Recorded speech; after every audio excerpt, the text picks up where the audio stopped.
Today is a little bit windier. We've left the Somme and we're heading sort of northeast, sorry, northwest. But we drove through this village called Henencourt, and we just saw this massive chateau, which is the wall that you can see there, look. And we thought, well, we've got to have a look at this because it just looks beautiful. So we thought we'd just stop and just have a quick look. So we thought we'll video it as well, so we can. But a lot of it's in ruin as well, and it's called. Oh, it's called the street of the castle, isn't it? Rue de Château. These gates in the building. You'll see a lot of war damage on buildings through here as well. Look at that.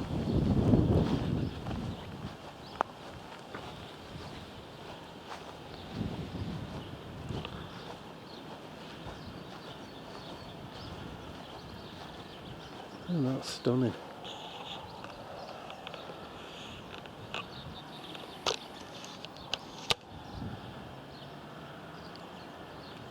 Beautiful building, isn't it?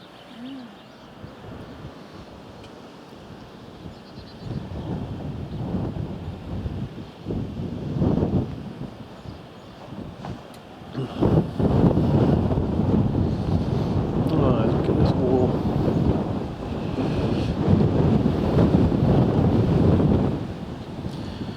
Yeah.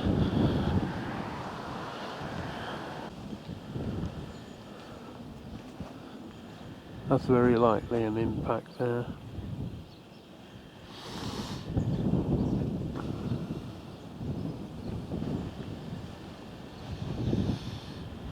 What a beautiful village.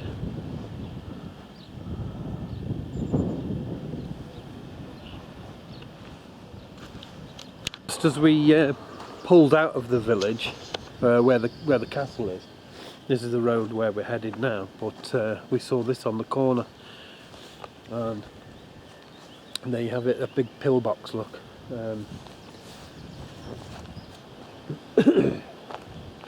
This is Second World War. So this place was when I saw that chateau, I thought, you know, perfect place for, like, you know, troops and officers and everything. So it was probably occupied. And obviously this is the back garden of that chateau. And here you've got a defence system built in. So this village was probably quite heavily occupied by the Germans during World War II. There you have them. Look at the thickness of that. Can you see that? How far that goes in? Look.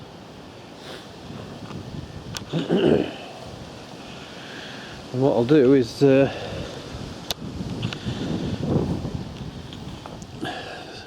stick the camera in there so we can have a quick look.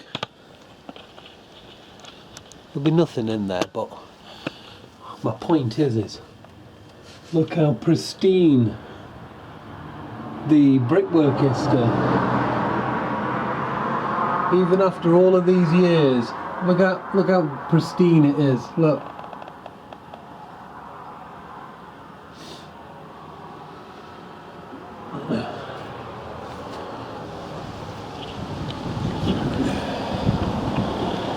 So, it's back to the van and on with the journey. We've taken a trip to a place called Naours, and during World War I it was an aid station for the soldiers, and there was a lot of basically it was a rest from the lines as well, and the soldiers unfortunately, because of the lack of medical supplies, they only had the very basics, so gangrene and amputations and everything were commonplace. In the Second World War, this place then was taken over by the Germans, and you can see inside there they've reconstructed a German command post there. But we'll be going down in the cave shortly to find out more about the place. So we're going to go inside now. Tracy's walking in there. It's 33 metres down, and it is had enough room for 2,000 people down here, with over 200. Is it over 200 rooms?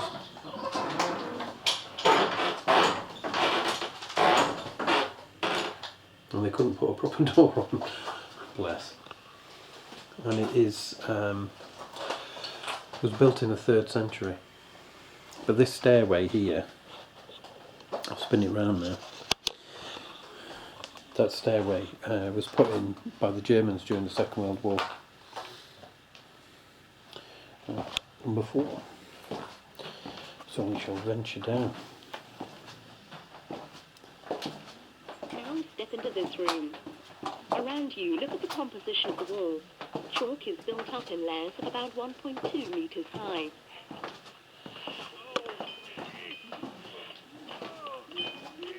In the early days, villagers extracted chalk for use for construction materials. In observing the walls, you'll notice horizontal black lines between each layer. This is silex, also called flint, which was necessary for firing rifles and pistols. Silex is a very hard material. Once they'd reached the ceiling, the villagers used the solid layer of silex to support the walls and consolidate the cavities.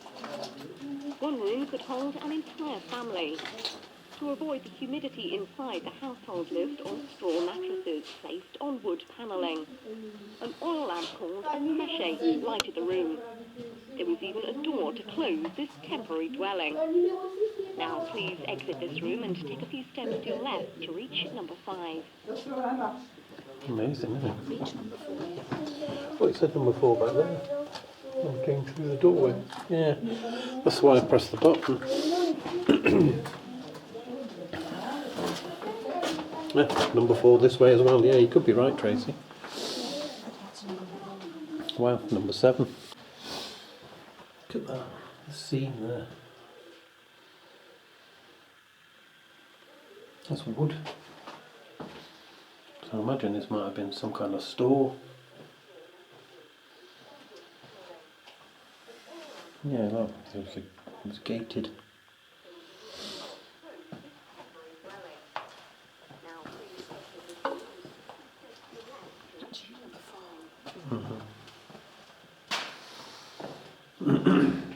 It's quite cool down here.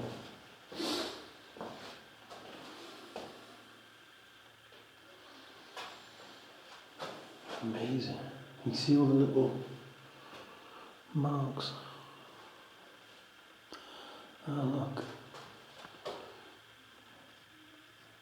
People have scribed their names there, look. It's not quite readable though. Oh, there, look, 1940. Can you see that?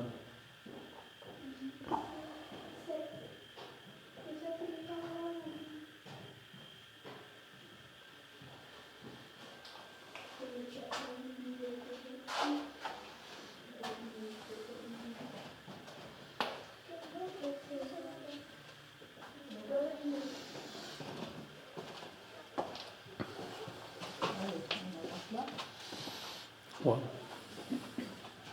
Look at that.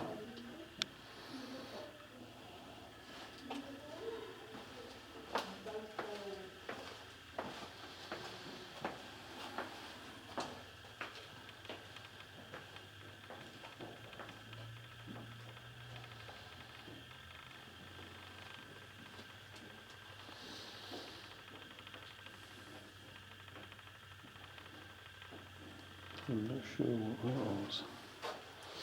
It just goes on, doesn't it? Look at that. Where they carved the names of the streets, look. I know people writing their names anywhere.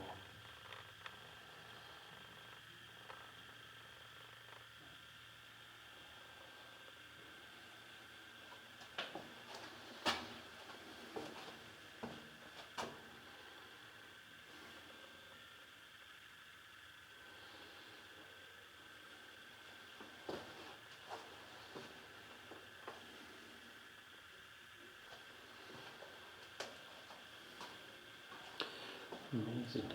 Look at this, how it just meanders on. Wow.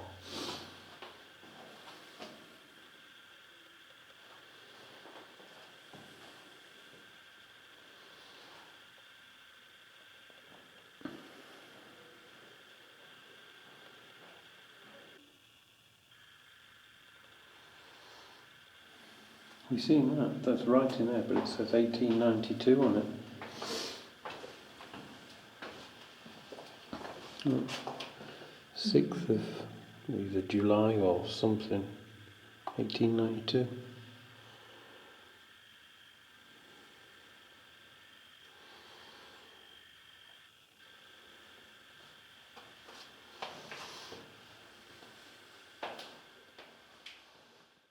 Inside here is a small chapel. You can see there, look. With a crucifix.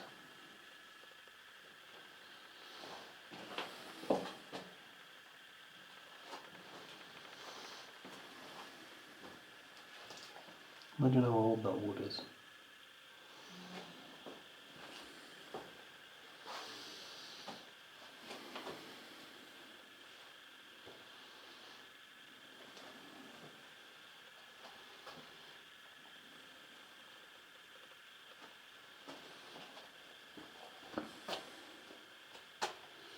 Look at this out. Water running down that nail.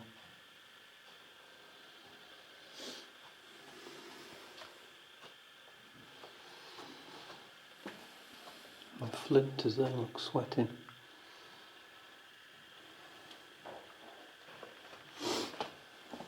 The 6.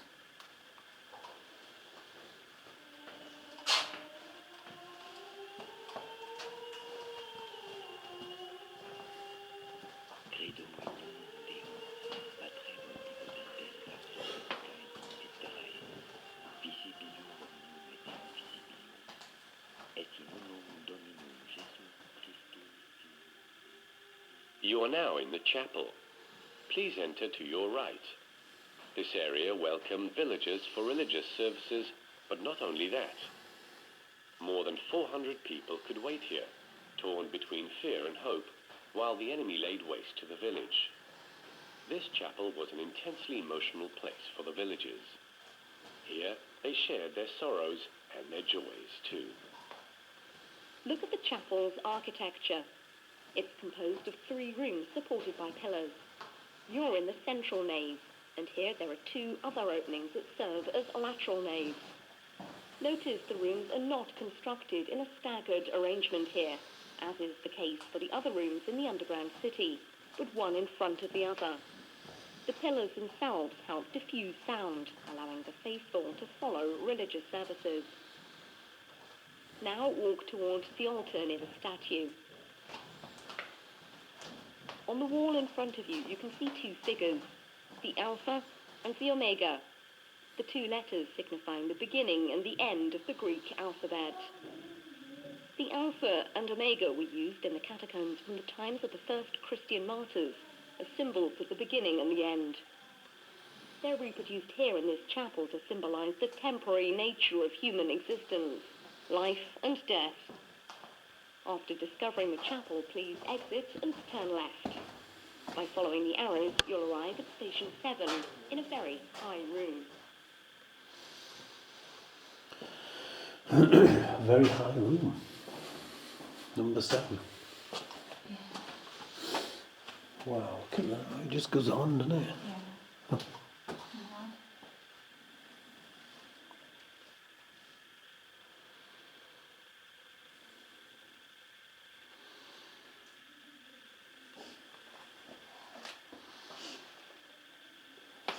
Chimney. They built a house over the top of it. Did you hear that bit? Mm.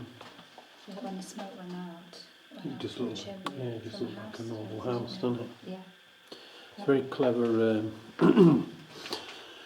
disguising, isn't it? Yeah. Brilliant, isn't it? I suppose it's similar to Dover, isn't it? When they, burrowed into the cliffs of Dover, and they used that for a hospital and ammo storage, and people went and hid in there during invasion. That's for a candle though.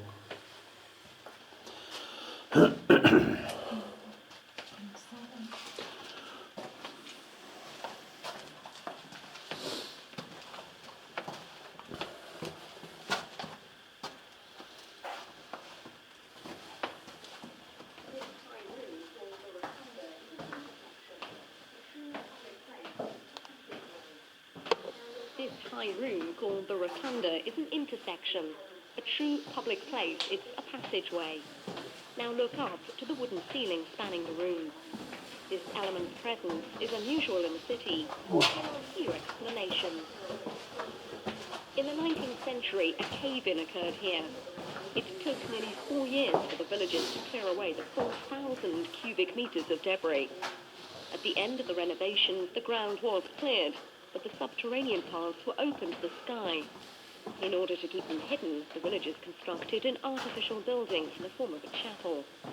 The floor of this construction, which you see here, had the effect of closing the subterranean city. Observe the Virgin and Child on the pedestal. Once present in the village, they were taken down to the Rotunda at the end of the clean-up. Around the statue, you'll notice fossilized sea urchins and starfish. These were found during archaeological digs and placed on the statue. Several galleries branch off from the intersection. Notice the treasure gallery on your left. 20 pieces of gold were discovered here, and according to legend, more is still hidden. In front of you is the narrow salt smugglers' passage. These salt smugglers, as their name suggests, dealt in contraband salt. During the era of the salt tax, contrabanding was frequent. The salt smugglers took refuge from the customs authorities here. They were able to access the salt cellars from this passage and hide their stocks. To continue your visit, follow this passage and follow the signs until you reach station number 8. Be careful and watch out for your head. Alright. It says be careful, watch out for your head. Even I won't bang my head on that. Look at that. You just seen it? I've been there.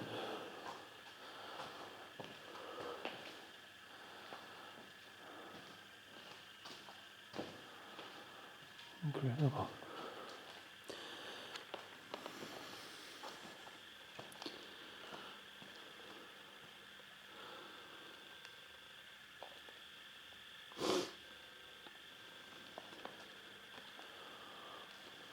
All the names all over this brickwork here. Ooh, that was spooky. Hear that? So that was spooky. I just woke up, the chain was tapping. Yeah, look, 1940. It's there. 1916. 9th Battalion. Fife. I'm sure that says Fife.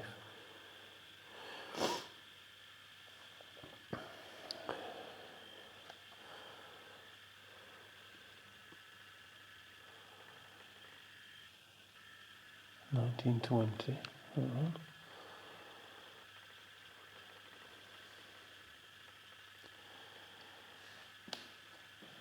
It's a shame that, the original stuff's been scribbled over. The lower the stuff down. But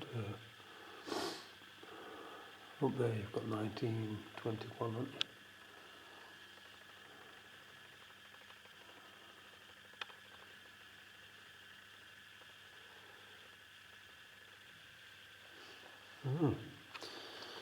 Onwards. Yeah, something else, isn't it? That? Right.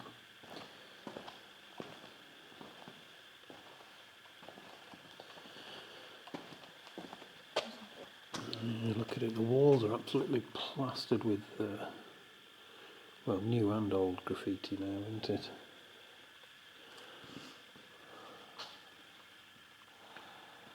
I mean, that's 17th and 7th, 16. Yeah, soldier. Something.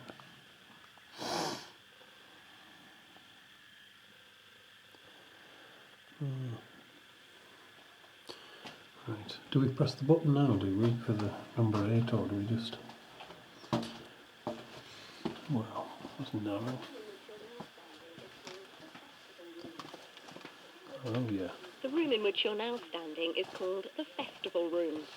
The name of the room comes from a sign facing you which reminded the city dwellers of the main dates of religious festivals. Look at the ground. You'll notice a large circular stone in the centre of the room. It's a chopping block which was used for bleeding and quartering animals before cooking them. The blood drained into the small channels surrounding it. Now take a few steps to reach Station 9. Okay. Dun, and dun. Right. Christ, look at that. That just biffs off in that direction as well, look.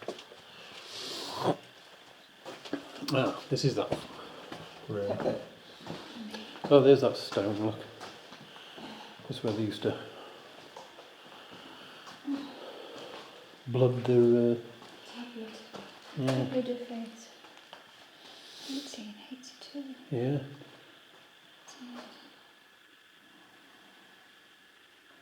Symbol of death. It is, isn't it? Look at that conch. Oh yeah, that's a good size fossil there, look. Ammonite, there, look. Cast a wee shadow on it, so it's... Come on. Oh, there's a fossil seashell just there, look. Yeah.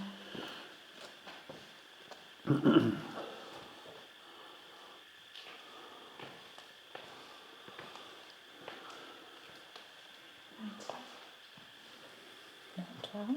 Yeah, 13, 12, 16. 16. Tucket, or Turkey, Tucky.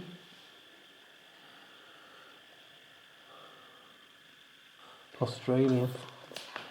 Melbourne, Australia. Well, it looks like 16 or 14 now.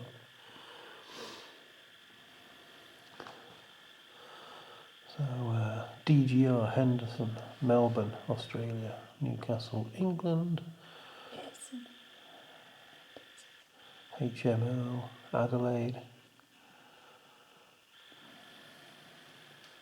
Australia, Queensland. That's where our cousins live, isn't it? Up at Queensland. The Tates, I think they're all up there.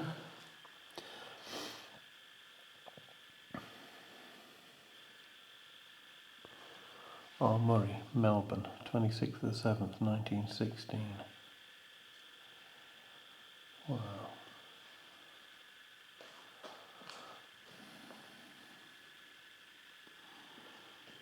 That really does...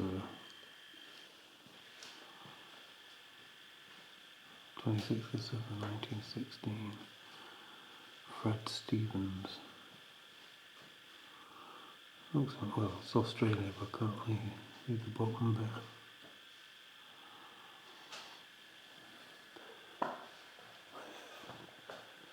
Yeah, that's clear. Second Australian. There we go. Second Australian Division. T.M. Price, R.H. Bunn, and C.H. Herbert. August the 8th, 1916. Yeah, some artillery there, look. 49th Battery. Typical. Sergeant had to put his rank. A battery, artillery. Wow. Yeah, so a lot of the Australian boys down here, aren't there?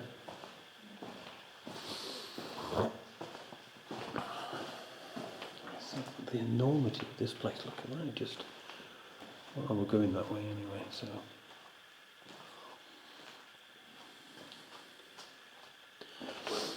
Wow. We've played number 8, haven't we? This is number 9 then, is it? Or... No, number 9, I think it was that. This is number 9, okay. Well, this is number 9. Look up. Above your head are fossilized inocerams, framed in black. This strange name refers to giant mollusks. Inocerams date to the Second Epoch, a period going back 65 to 250 million years. Back then, the sea reached the point where you are standing, as you can tell by the presence of these fossils. Now look to the obelisk on your right. This monument was erected in memory of the 77 archaeologists who participated in a conference organized by Father Danny Cour in 1893. Follow the path straight ahead until you reach station number 10, where you will arrive at the entrance to a trap. Okay. It's this way, number 10.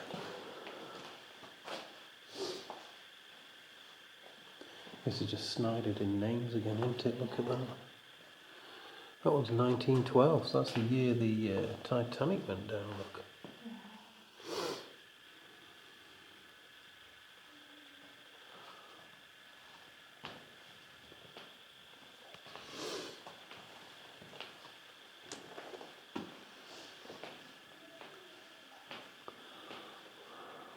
Yeah.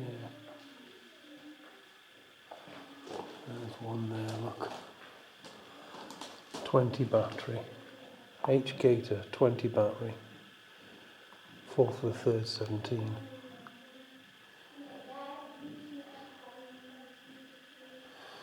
That's something Scots Sergeant.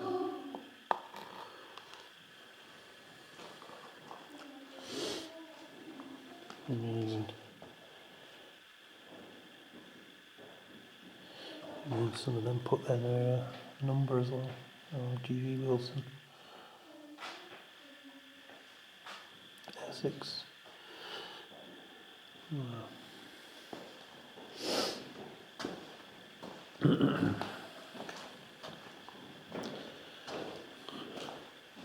Okay, sorry.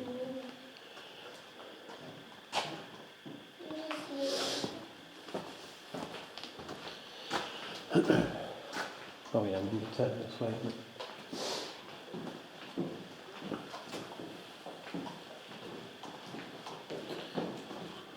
Wow.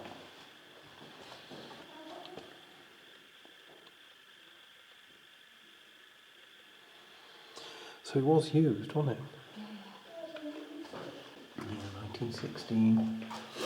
Absolutely full of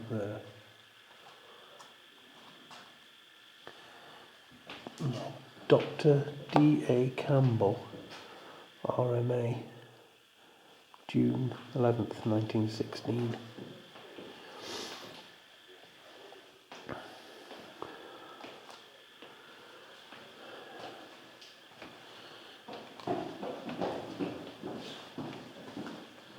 Here you are in front of a strange place. This tunnel, which was called the Stone Trap, linked two caves. It's only 5 meters long, but in the darkness and at this depth, it was an ideal trap, as its name indicates. Wow. To feel safer, city residents created a clever alarm system. Here, the ground was covered with small stones. The noise they made alerted the residents to the slightest comings and goings. The entrance to the city was guarded by armed villagers. If enemy soldiers managed to enter, the oil lamps were turned off, and the children, who knew the city by heart, ran throughout the galleries, attracting the soldiers' attention and leading them to the stone trap. Because of their size, the children passed right through this narrow passage. The soldiers followed them, but were held back by their height and weaponry. After hitting their heads on the passage, they were greeted by villagers from the other side. Now, if you've got the courage, cross the stone trap. But for your safety, pay attention and watch your head. Next, head to station number 11. Okay.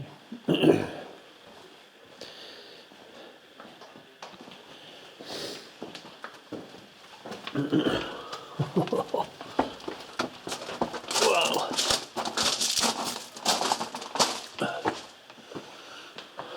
Look at the different seams of the flint. Oh.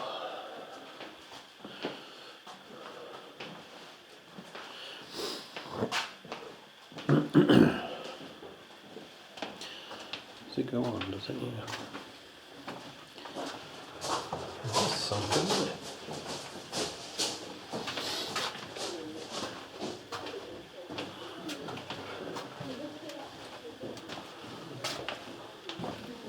You're now standing in front of a charnel house. Don't be frightened, it's not for humans. The villagers stayed in the caves only for a short time, and if one of them died, his friends took advantage of lulls in the fighting to bring the body back to the surface and bury it in the village cemetery. This is a charnel house for animals, which dates to the Middle Ages. It held the bones of cows, pigs and sheep. When the villagers descended into the subterranean city, they came with their livestock. They provided the population with a portion of their food. Certain rooms were used as stables or for storing grain and fodder. Now follow the path on your right to reach Station 12. You're going to walk over a sheet of metal, but pay attention, this was a trap. Just below was a ditch several meters deep. In case of danger, the villagers quickly removed the planks, causing the enemy to fall into the ground. Please proceed to Station 12.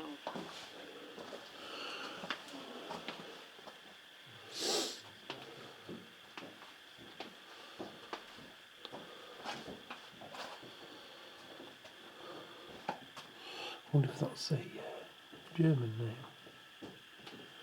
FS Laden or something. 2LLD.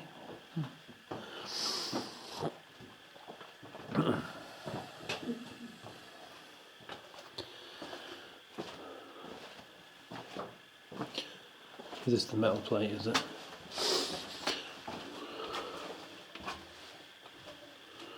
Uh-huh.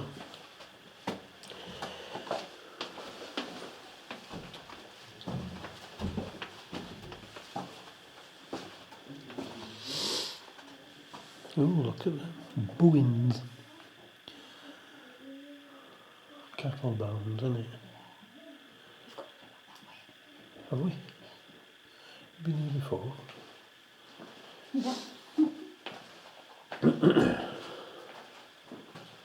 Oh yeah.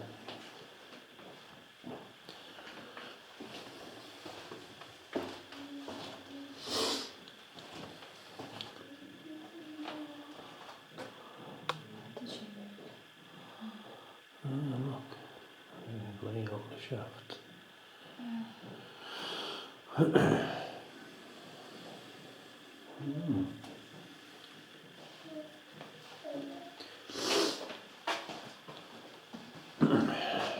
Shimmy, shimmy, shim shim, shiroo.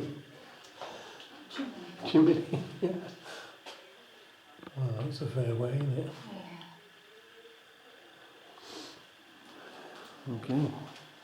So which way do we go now? That way. Yeah. A wee bit of a dead end.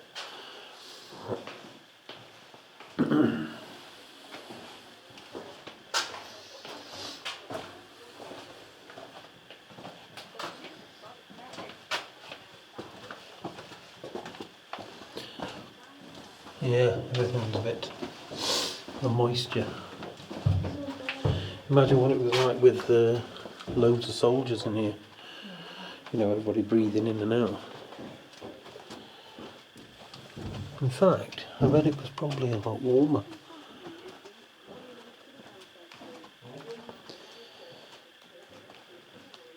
In front of you is the Monument to the Ancestors. Father Danny Koch had this pillar erected to the memory of the village residents who dug this city and those who then helped to uncover it. I, Father Danicore, by this pillar commemorate those who lived here and thank those of my parishioners who participated in the renovations of this underground city. The caves are now open to the public.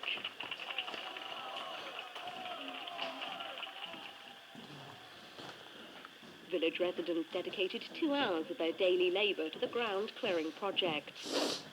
Now please proceed to Station 13. Okay. Look at the expanse in here.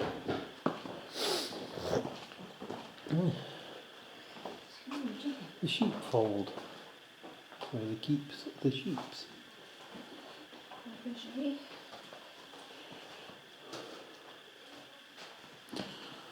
Amazing, isn't it? How just look at that. Look at that, Tracy. That just ducks off. Look. I said duck. Isn't it? No, not yet. But I can if you want me to.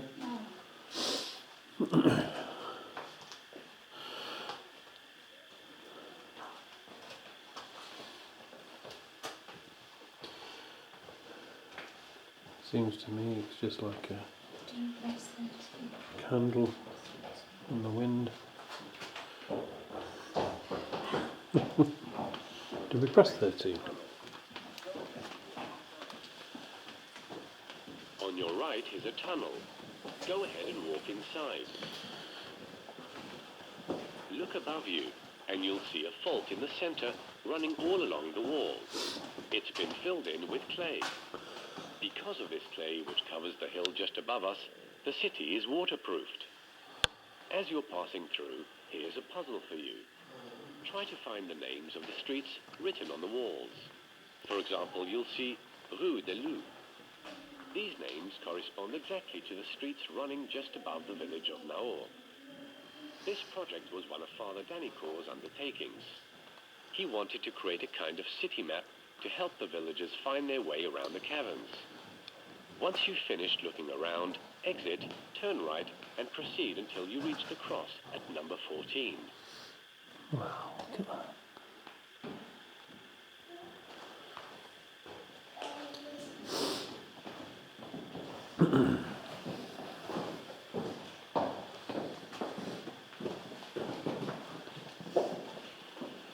Rue de Loup. There it is. Oh, is that another one of them fossils? Or is that, no, that's paint in it. Fossil. What's paint in it? In the squares. Oh, in the squares, a fossil. I see, I see.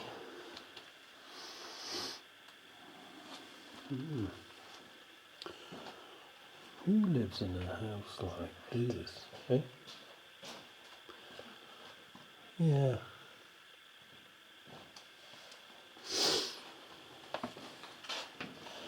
Electrics is not bad for 3rd century though, is it? I'll hand it to him.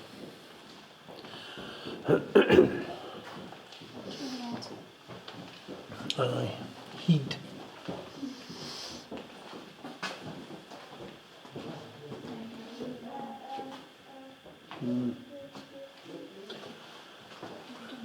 Yeah. Number 14. I am. Oh yeah, it's another monument.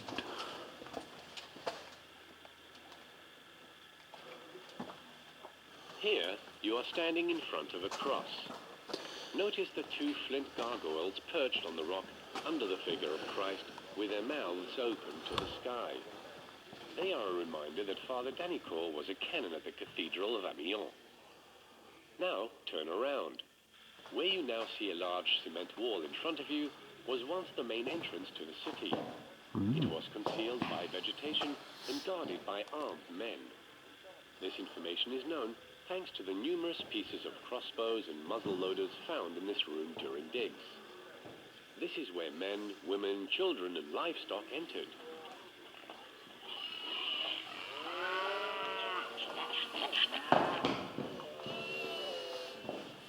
The city's most prestigious citizens went into hiding directly at the bottom of the city. The farmers stayed with the livestock. You have now reached the end of the first part of your visit. After having explored underground life in Naours, you are now invited to discover everyday life of yesterday in the Museum of Picard Trades. To continue your visit, follow the passage directly across from you.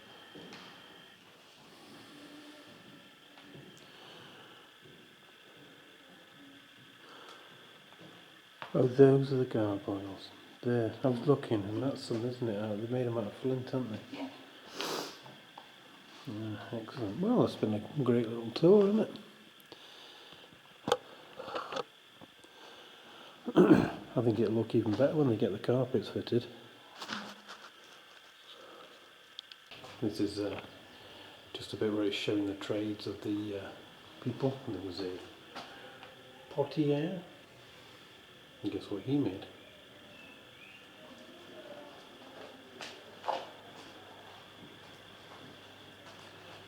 There's a farrier.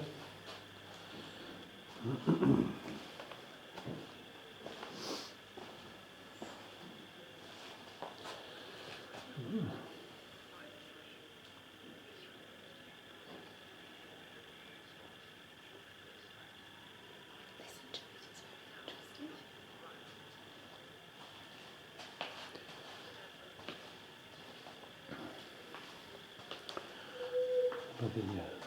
The first bondage tools.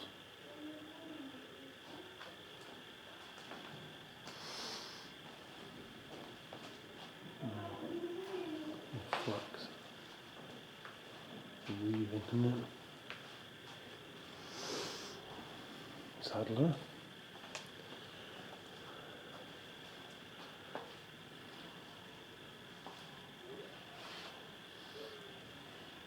Sharpening. Some linen breakers. It breaks the linen down, yeah. I couldn't quite figure out what the other tool was, so.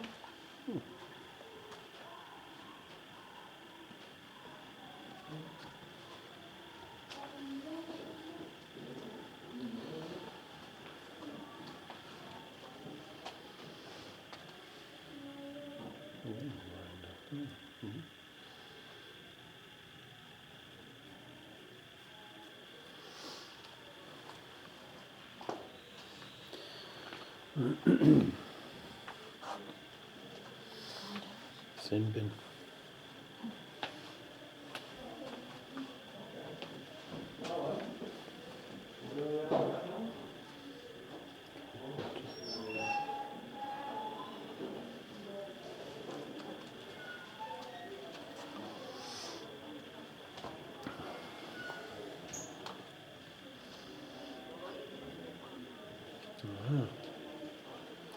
Nice jugs.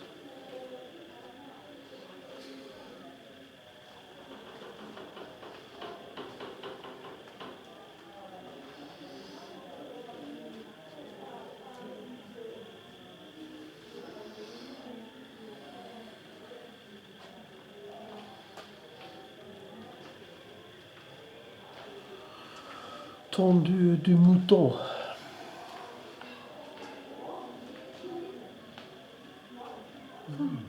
Shepherd. Tendu. Tender. Tender of the sheep. Of course, tea looks like mouton dressed as lamb.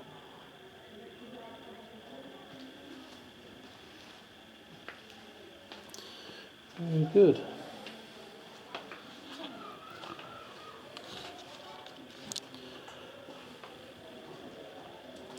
Mussels and things, isn't it? Be sure.